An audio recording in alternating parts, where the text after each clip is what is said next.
नमस्कार। फिर से हम आपके लिए ऑनलाइन क्लासेस कंटिन्यू रखते हैं। हमने आपको कहा था एक दिन साइंस और एक दिन मैथ की क्लासेस आपके लिए रहेंगी। मैथ की क्लासेस हमने कल डिस्कस करी थी। आज फिर से हम साइंस की क्लास लाए हैं। जहां से हमने आपके लिए छोड़ा था वहीं से स्टार्ट करते हैं। देखिए, कार्य ऊर्जा शक्ति जो हमारा टॉपिक चल रहा था चैप्टर नंबर 11 साइंस का, उसमें स्थिति देखो तीन स्थितियां मैंने बना रखी है कार्य से रिलेटेड। अभी पूरा कार्य पढ़ेंगे, जब कार्य कंप्लीट होगा उस पर कुछ न्यूमेरिकल करेंगे और न्यूमेरिकल करने के बाद एनर्जी जो ऊर्जा टॉपिक है वो पढ़ेंगे। उससे रिलेटेड हम न्यूमेरिकल समझेंगे और फिर बाद में हमारा शक्ति। इस तरह से हमारा पूरा चैप्टर कंप्लीट होगा। तो हमने जहां से छोड़ा था आपको बताया था कि कार्य क्या होता है। कार्य मैंने आपको बताया था कि बाहर से कोई फोर्स लग रहा है, कोई बल लग रहा है, उसके द्वारा किसी वस्तु का एक स्थान से दूसरे स्थान तक चला जाना कार्य कहलाता है। जब तक एक स्थान से दूसरे स्थान नहीं जाती तब तक कार्य नहीं होता है। मैंने आपको एग्जांपल भी देके बताया था मार्कर वाला। तो अब आगे चलते हैं। उसी के ऊपर तीन स्थितियां हैं, पहली स्थिति, दूसरी स्थिति और तीसरी स्थिति। एग्जाम में प्रश्न आ सकता है कि कार्य से रिलेटेड तीन स्थितियों का सचित्र वर्णन कीजिए, समझाइए किस प्रकार स्थितियां बनती है। ये तीन स्थितियां हैं, इन तीन स्थितियों को समझना जरूरी है कि कार्य कैसे कैसे हो सकता है। अब देखिए पहली स्थिति में मैंने यहां दे रखा है कि कोई बॉडी है, कोई ए नाम की बॉडी है। इस बॉडी को कोई पिंड है, इसको मैंने F फोर्स लगा के उस साइड खींचा। तो जब उस साइड खींचा तो S या D भी लिख सकते हो, डिस्टेंस D पर जैसे आपने F लगा के बल लगा के वहां खींचा, फोर्स लगा के खींचा, तो ये वस्तु कुछ दूरी पर गई होगी। इतना तो आपको भी पता है कि जब हम किसी वस्तु को खींचते हैं, कोई बॉडी को खींचते हैं तो हमारी साइड ही आती है। तो जहां से खींचा वो वस्तु उस साइड ही गई। तो आप देख सकते हो जो थीटा है, यहाँ पर जो एंगल है कोई एंगल नहीं बन रहा है, कोई कोण नहीं बन रहा है। तो एक तरह से क्या है, थीटा क्या है 0 डिग्री, कोई कोण ही नहीं बन रहा है तो क्या हुआ 0 डिग्री हुआ। तो हमारे पास निकल के आता है W बराबर F into D। तो आप सोच रहे होंगे W बराबर F into D इससे कैसे निकल के आया। तो मैंने आपको फॉर्मूला भी बताया था, किसी वस्तु को खींचते हैं तो हमारा जो फॉर्मूला निकल के आता है W बराबर F into D, वो कैसे आया था वो मैं समझाता हूं। देखिए, प्रूफ करा गया। जब तक कोई चीज कहां से और क्यों आई, जब तक ये चीजें समझ में आ जाती है तो साइंस बहुत इजी लगने लग जाती है। तो देखिए प्रूफ करके मैंने आपको बताया W बराबर F cos theta into D, ये मैंने आपको फॉर्मूला निकाल के बताया था, प्रूफ भी बताया था कि किस प्रकार फॉर्मूला आया है। तो W बराबर F cos theta into D। तो यहाँ पर थीटा हमारा क्या है 0 डिग्री, आपको दिख रहा है 0 डिग्री है। W बराबर F cos थीटा की जगह मैंने 0 डिग्री रखा है into D। अब आप जानते हो, मैंने टेबल भी बताई है थीटा सारणी वाली, उसके अंदर cos 0 डिग्री का मान 1 होता है, आप जानते हो 1 होता है। तो मैंने F cos 0 डिग्री की जगह 1 रखा है into D। जब F को 1 से मल्टीप्लाई करा तो F यहाँ है, तो हमारा नीचे सूत्र निकल के आ गया W बराबर F into D। देखिए मैंने ये लिखा था। इस प्रकार पहली स्थिति हमको समझ में आ गई कि जब कोई बल समानांतर खींचा जाता है तो वस्तु उसी साइड चलती है। आज मैं इस मार्कर को अपनी साइड खींचूंगा तो मार्कर मेरे साइड ही आएगा, बस वही वाली स्थिति है। सेकंड स्थिति पे चलते हैं। ये देखो सेकंड स्थिति किस प्रकार है, ये कोई बॉडी है, ये कोई पिंड है, इसको मैंने फोर्स लगा के इधर खींचा और ये डिस्टेंस कवर वहां पर करी है। S को डिस्टेंस किताबों में S भी लिखा होता है, D भी लिखा होता है, तो आप चाहो अपने अनुसार लिख सकते हो। तो ये वस्तु जो पिंड थी वो साइड रखा होगा, उसके ऑपोजिट साइड से। तो आप सोच रहे हो ये कंडीशन कब बनती है, मैं आपको बताता हूं। जब आपने बचपन में रस्सी खींचने वाला गेम खेला होगा कि बीच में रस्सी होती है, कुछ लोग इस साइड खींचते हैं और कुछ लोग इस साइड खींचते हैं, आपने देखा होगा। तो बस वही स्थिति यहां पर है कि बल यहां लग रहा है, वस्तु वहां जा रही है, आपने देखा होगा। कुछ लोग यहां फोर्स खींचते हैं, फिर उसका ऑपोजिट साइड में डायरेक्शन यहां खींचते हैं। तो एक तरह से क्या डिस्टेंस कवर करते हैं, बस वही कंडीशन है। तो आप देख सकते हो बल और दूरी, मतलब डिस्टेंस के बीच में जो एंगल बन रहा है वो पूरा का पूरा वो थीटा 180 डिग्री बनता है, 180 डिग्री बनता है। तो मैंने लिखा है W बराबर माइनस F into D। तो आप सोच रहे होंगे W बराबर माइनस F into D कैसा है, ये भी मैंने प्रूफ करके बताया। ये देखिए किस प्रकार आया। तो मैंने आपको बता रखा है W बराबर F cos theta into D। Formula होता है W बराबर F cos थीटा की जगह पूरा कितना डिग्री बन रहा है हमारा थीटा 180 डिग्री। तो थीटा की जगह मैंने 180 डिग्री लिख लिया और इनटू D जो डिस्टेंस कवर करनी थी।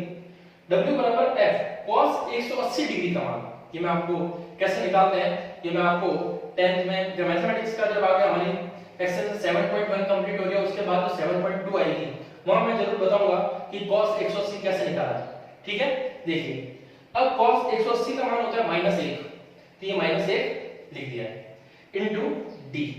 जब f को -1 से मल्टीप्लाई करूंगा -f ही आएगा, तो ये -f और इनटू पीछे वाला d। तो w बराबर हमारे पास आया, w बराबर हमारे पास आ चुका है -f इनटू d। देखिए मैंने यहां पर ये लिखा था w बराबर -f इनटू d। तो दूसरी स्थिति कंप्लीट हुई। तीसरी स्थिति देखिए इस प्रकार है।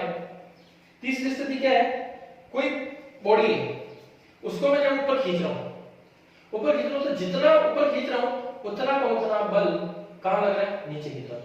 या मैं किसी वस्तु को ऊपर की तरफ प्रेशर कर रहा हूं, मान लो इस वस्तु को मैं ऊपर से नीचे की तरफ बल लगा रहा हूं, ऊपर से नीचे की तरफ। आज मैं इस बॉडी मार्कर है, इसको मैं ऊपर से फोर्स लगाना स्टार्ट करूं तो ये मार्कर हिलेगा क्या? नहीं, अपनी जगह रहेगा, यानी उसमें कोई कार्य नहीं होगा।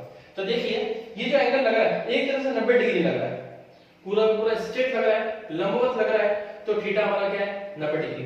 तो थीटा बराबर हमारा क्या आ गया 90 डिग्री। तो देखिए w बराबर 0 डिग्री, मतलब कोई कार्य नहीं हुआ, जो वस्तु जहां थी वो वस्तु वहीं पड़ी थी। तो देखिए आगे ऊपर से बल लगाऊंगा इसके ऊपर, तो बल लगाऊंगा तो वस्तु जहां है वहीं तो रहेगी, तो बस वही चीज यहां पर है। तो अगर ये वस्तु को बल यहां लगाया जा रहा है तो थीटा हमारा 90 डिग्री और हमारा निकल गया था w बराबर 0 डिग्री। इसका भी मैंने प्रूफ करके आपको बताया। देखिए क्या w बराबर आपको दे रखा है f cos थीटा * d। ये फार्मूला आप जानते हो, f cos थीटा की जगह हमारा क्या दे रखा है 90 डिग्री, तो थीटा की जगह 90 डिग्री रखा और इनटू d। f की जगह f और cos 90 डिग्री का मान थीटा सारणी में आपको पता है 0 डिग्री होता है, ना 0 होता है cos 90 का, और इनटू d। जब f को हम 0 से मल्टीप्लाई करेंगे 0 और फिर वापस 0 आएगा, उसको हम d से मल्टीप्लाई करेंगे तो 0। तो w बराबर हमारा 0, मतलब जो हमारी वस्तु थी वो अपनी जगह स्थिर रहेगी। इस प्रकार पहली स्थिति, दूसरी स्थिति और तीसरी स्थिति इस प्रकार समझ में आ चुकी है। अब हम आगे इससे रिलेटेड मैं आपको बताऊंगा कि हम कैसे इसकी यूनिट और इकाइयां पढ़ते हैं, और इकाइयां पढ़ते हैं फिर हमको समझ में आएगा कि किस प्रकार न्यूमेरिकल करने हैं। देखिए आगे समझते हैं। नेक्स्ट चलते हैं हमारे लिए किताब के अंदर एक छोटा सा टॉपिक दे रखा है, लेकिन हमको एक भले छोटा हो या फिर बड़ा हो, हमको हर एक चीज पढ़नी है किताब की, क्योंकि बोर्ड वालों ने हमको एक किताब ही दी है। किताब की एक लाइन जब हमको समझ में आ जाती है तब हमको कहीं से भी क्वेश्चन उठ के आए चैप्टर का हम कर सकते हैं। तो बस मैंने वही करा है कि आप हमेशा ये बात ध्यान रखना, जैसे जैसे मैं बोर्ड पे लिख रहा हूँ और बोर्ड पे लिखी हुई चीज है वैसे वैसे आपको घर में बैठ के नोट्स बनाने अपने, और नोट्स बना करके एक तरह से घर बैठ करके चैप्टर कंप्लीट होता जाएगा। बस आपको वही करना है। तो आगे चलते हैं वर्तुल्य गति, रोटरी मोशन। रोटरी मोशन मतलब घुमावदार। कैसे? आपने देखा होगा, मैं आपको बताता हूं। जब आप किसी गाड़ी में बैठे हो और गाड़ी में बैठे हो, जब आपने किसी मोड़ पर आपने टर्न कराया तो आपने देखा होगा आप बाहर की तरफ निकलने की कोशिश करते हो, जाते हो आप टर्न में अंदर की तरफ, लेकिन जब आप ड्राइवर होता है या आप खुद होते हैं तो हम बाहर की तरफ मोशन करते हैं। बस वही चीज यहां पर है। देखिए कोई बॉडी है, मान लो कोई बॉडी है, वो रोटरी मोशन कर रही है, कोई घुमावदार सर्कल में घूम रही है, तो जब ये यूं घूमेगी तब आगे की तरफ जाएगी, लेकिन जो अंदर की तरफ खींचने की कोशिश करता है जो बल, जब भी अंदर की तरफ जो घुमावदार सर्कल हो या फिर मौत के कुएं के अंदर जो गोल गोल घूमता है बाइक वाला, उसमें जो अंदर की तरफ जो बल खींचता है वो अभिकेंद्री बल खींचता है। जितना बल आपको बाहर लगता है उतना का उतना बल सेंटर में लगता है। उस बल को बोलते हैं अभिकेंद्री बल, जो केंद्र की ओर लगता है, केंद्र की तरफ लगता है, वो आपका अभिकेंद्री बल होता है, जिसको हम सेंट्रीफ्यूगल फोर्स भी कहते हैं। अब देखिए कुछ इस प्रकार, तो आपको दिख रहा होगा जो बल लग रहा है वो 90 डिग्री पे लग रहा है। अगर ये बॉडी यहां आ जाएगी तब ये बल यूं लगेगा, तब भी 90 डिग्री है। ये बॉडी यहां आ जाएगी तब भी यूं लगेगा, तब भी 90 डिग्री। एक तरह से सर्कल में कहीं भी चला जाए 90 डिग्री लगेगा। तो थीटा हमारा 90 डिग्री होगा। तो यह लिखा है, देखिए वर्तुल्य गति में गतिमान वस्तु पर अभिकेंद्री बल अभिलंबवत लगता है। अभिलंबवत का मतलब होता है 90 डिग्री। अभिलंबवत का मतलब होता है 90 डिग्री। हर एक स्टेप के ऊपर वो 90 डिग्री ही लगेगा अंदर की तरफ। तो यह लिखा हुआ है अभिकेंद्री बल पर कोई कार्य नहीं होगा। जब भी हम वर्तुल्य गति करते हैं, घुमावदार गति करते हैं, तो वहां पर कार्य नहीं होगा। क्यों? क्योंकि वहां पर जो बल लग रहा होता है वो हमेशा 90 डिग्री पर लग रहा होता है। हम जानते हैं कि cos 90 हो जाएगा तो वहां 0 हो जाएगा, मतलब कार्य 0 हो जाएगा। जैसे मैंने अभी आपको स्थिति बताई थी, तीसरी स्थिति, बस वही स्थिति यहां पर है। तो देखिए f w बराबर f cos theta into d, आपको यहां दे रखा है w बराबर 0। ये आया कैसे, फिर से बता देता हूं। देखिए w बराबर f cos theta into d, तो cos थीटा हमको पता है 90 डिग्री लग रहा है, वर्तुल के गति में 90 डिग्री लग रहा है और लिखा हुआ भी है अभिलंबवत लगता है, मतलब 90 डिग्री लगता है। तो थीटा हमको 90 डिग्री दे रखा है, तो f cos 90 का मान यहां लिखेगा, देखो 90 का मान लिखा है 0, तो cos 90 की जगह 0 इनटू d। जब f को 0 से मल्टीप्लाई करा 0 और वापस 0 को जब हम d से मल्टीप्लाई करेंगे तो हमारा 0, तो w बराबर हमारा निकल के आएगा 0। इस प्रकार वर्तुलीय गति के अंदर हमको कार्य होता है वो 0 डिग्री होता है। अब हम आगे देखते हैं कार्य का मात्रक और ज्यादा जरूरी है, क्योंकि मैंने मात्रक आपको जब टॉपिक समझाया था कार्य ऊर्जा शक्ति के अंदर कुछ मात्रक बताए भी थे, वो मात्रक फिर से थोड़ा बहुत डिस्कस कर लेते हैं। जैसे जैसे चैप्टर बढ़ रहा है उसको आगे कंटिन्यू रखते हैं। मात्रक इसलिए ज्यादा जरूरी है, मात्रक मतलब यूनिट,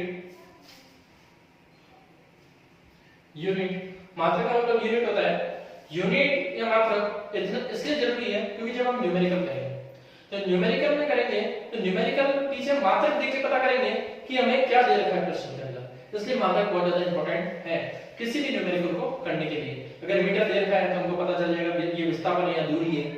अगर f के पीछे अगर न्यूटन दे रखा है तो हमको समझ में आ जाएगा ये हमको f जो फोर्स है ये दे रखा है। तो एक तरह से जे दे रखा हो तो जूल पता चल जाएगा, और भी जे के लिए ऊर्जा दे रखी हो तो वो पता चल जाएगा। तो मात्रक से हम काफी न्यूमेरिकल कर सकते हैं और बहुत इजी हो जाता है हमारे लिए न्यूमेरिकल करना अगर आपको मात्रक पता हो तो। इसलिए मात्रक वापस टॉपिक लाया हूं कि कार्य का मात्रक किस प्रकार होता है। देखिए बल का जो मात्रक होता है, जो फोर्स का मात्रक होता है वो न्यूटन, मैंने बताया था आपको। और विस्थापन का मात्रक जो होता है दूरी का वो होता है मीटर, ये भी मैंने आपको बताया था। ये ऐसे ही यूनिट है, ऐसे ही यूनिट के अंदर ये मात्रक होते हैं। तो बल का मात्रक न्यूटन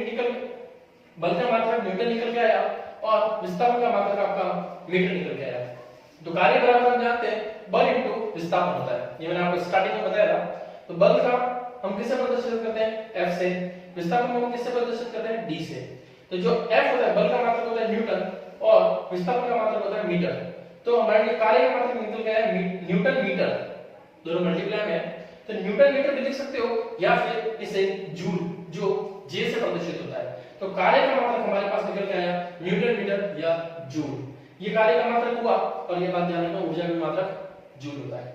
अब देखिए इंपॉर्टेंट लगा था आईएमपी, इंपॉर्टेंट इसलिए लगाया एक नंबर के अंदर प्रश्न में पूछा जाता है 1 जूल की परिभाषा दीजिए कि 1 जूल परिभाषा क्या है। तो देखो इनको रटना नहीं है, मैं पढ़ता हूं फिर समझाता हूं, जल्दी याद रखिए। 1 जूल की परिभाषा क्या है, मतलब देखिए 1 न्यूटन बल लगाने के बाद 1 न्यूटन का आपने बल लगाया, तो न्यूटन किसका मात्रक है, बल का ही।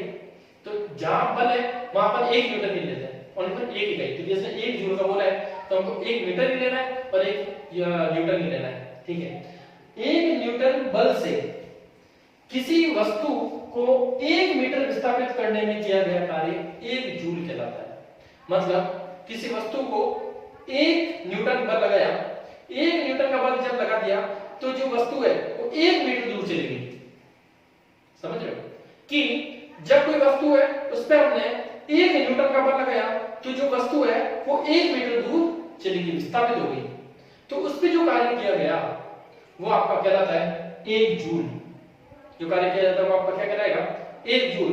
तो इसलिए मैंने इंपॉर्टेंट लगाया था। अब मेरे हिसाब से आपको डेफिनेशन याद हो गई होगी, किसी वस्तु पर 1 न्यूटन बल लगाकर उसे 1 मीटर विस्थापित कर देना 1 जूल कहलाता है।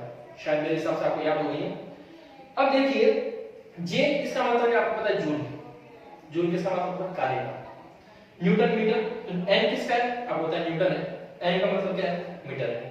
तो मैंने देखो अभी क्या बोला 1 न्यूटन पर लगाने के बाद तो 1 न्यूटन लिखा है इनटू 1 मीटर नहीं है तो 1 मीटर लिखा है, और 1 को 1 से जब मल्टीप्लाई करेंगे तो 1 ही आना है, तो 1 ही लिखा है। और n को m से मल्टीप्लाई करेंगे तो n और m, तो 1 न्यूटन मीटर बोलो या फिर 1 जूल बोलो, इस प्रकार नीचे आप लिख सकते हो कि 1 जूल की किस तरह का 1 जूल की क्या परिभाषा है। तो आज हमने कार्य की 3 स्थितियां पढ़ी, फिर हमने मात्रक पढ़ा, वर्तुलीय गति पढ़ी और 1 जूल की परिभाषा पढ़ी। जो बेसिक था कार्य का वो मैंने बहुत अच्छे से समझाया है। इस प्रकार हम आपके लिए कल मैथमेटिक्स कराएंगे, फिर से हम साइंस की क्लास कंटिन्यू रखेंगे। इस प्रकार हम आपके लिए कंटिन्यू वीडियो ला रहे हैं। इस लॉकडाउन के अंदर हम आपके लिए पर डे वीडियो ला रहे हैं जिससे आप घर पे बैठ के अच्छे से तैयारी कर सको, क्योंकि बोर्ड का मामला है। मैंने मोटिवेशन में बताया था आपको कि किस प्रकार स्टडी की जाती है, बस वही ठान लो और कंटिन्यू अपनी स्टडी को करते रहो। क्योंकि देखो, आप अगर आपको सपोर्ट करोगे तभी तो हम आपका सपोर्ट करेंगे। आप हमारे चैनल को कंटिन्यू सब्सक्राइब करोगे, लाइक करोगे, कमेंट करोगे, कोई डाउट होगा तो पूछोगे, तो मुझे भी अच्छा लगेगा कि नहीं, मेरी वीडियो का कोई ना कोई फायदा ले रहा है। तो आप घर पे बैठ के मेरी वीडियो को देखो, घर पे बैठ के वीडियो के देखा देख नोट्स बनाओ और नोट्स बना के अपनी कंटिन्यू रखो। देखो, किसी का बुक्स नहीं होगी तो मैं डायरेक्ट अपने नोट्स बनवा रहा हूँ। जैसे आप घर पे बैठ के जितना मैं आपको पढ़ा रहा हूँ वो घर पे बैठ के आप कंटिन्यू उसको पढ़ो, याद करो। स्कूलों खुलने में अभी काफी टाइम है, स्कूलें खुलने में काफी टाइम है, अभी जून आना है, जुलाई में खुलेगी, तब तक आप काफी कुछ पढ़ लोगे घर पे बैठ कर, फ्री ऑफ कॉस्ट। आपको क्या है, बैठ के वीडियो तो देखनी है, वीडियो देखो, उसको समझो, कोई डाउट हो तो पूछो, फिर मुझे भी अच्छा लगेगा नहीं, इस वीडियो को कोई यूजफुल हो रही है, कोई यूज ले रहा है इस वीडियो का। तो आप इसको कंटिन्यू सब्सक्राइब करो, लाइक करो और कमेंट करो। कोई भी प्रॉब्लम्स हो तो मुझे स्क्रीन पे व्हाट्सएप नंबर है, तो आप व्हाट्सएप नंबर पे भी मुझे कोई डाउट्स क्लियर करना है, कोई क्वेश्चन समझ में नहीं आ रहा, आप फोटो क्लिक करके मेरे को सेंड कर दो, वो उसका सॉल्यूशन आपको सेंड कर दूंगा। अगर ऐसा नहीं होता है तो आपके सारे डाउट्स एक वीडियो के अंदर जरूर बताऊंगा। ये डाउट्स हैं, कुछ जो डाउट्स होंगे वो अपन डिस्कस करेंगे, तो एक वीडियो उसकी मिल जाएगी आपकी, तो आपके वो भी फायदा हो जाएगा। और ज्यादा आपका कंटिन्यू लाइक और सब्सक्राइब करोगे तो हमारा चैनल बढ़ेगा, सपोर्ट होगा और आपको हमारा सपोर्ट होगा। इस प्रकार ये चैनल आगे से आगे बढ़ता जाएगा। आप सबके दया से अब तक 127 सब्सक्राइबर्स हो चुके हैं और एक जो फर्स्ट वीडियो था वो 400 व्यूज से ज्यादा बार हो चुका है, कुछ 300 व्यूज से ज्यादा बार हो चुका है। इस तरह आप हमारा सपोर्ट करते रहोगे तो हम आपका कंटिन्यू सपोर्ट करते रहेंगे। एक दिन भी मिस नहीं हुआ है, आप भी जानते हो इसको, जब से चैनल चालू हुआ है और आज तक पर डे वीडियो चढ़ती जा रही है और आप उसका यूज कर रहे हो। ऑनलाइन क्लासेस कंटिन्यू चल रही है और आप उसको यूजेबल ले रहे हो, यूज कर रहे हो। आप भी हमको सपोर्ट करो, हम भी आपका सपोर्ट करेंगे। Thank you.